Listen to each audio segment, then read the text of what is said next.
Yo, yo, yo, happy Tuesday, beautiful people. It's your boy LG. You know me. I just had to stop through and share.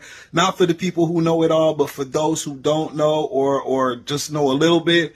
Weekends, I hit the local farmer's market, get my fruits and vegetables because I love fresh fruit juice during the week. It's also better for your health. I do life insurance, so you already know. I know about the health. You feel me? So, watermelon, seeded. I went to Sprouts, got 2 of them, under 30 bucks. Fruits and vegetables from the market, I didn't spend 70. You know what I'm saying? So put that together, that's 100 on fresh juice, good for the body. You feel me? So let me show you when it's hot outside. Yesterday I cut it up, prepared, put it in the fridge. I'm talking about the watermelon this way. So when it's hot outside, I just come in, boom. I could either take the chunks and make a smoothie, or I could go ahead and add some tahini or some Himalayan salt to it. Good. You feel me? This your boy LG. Health is wealth. Love you.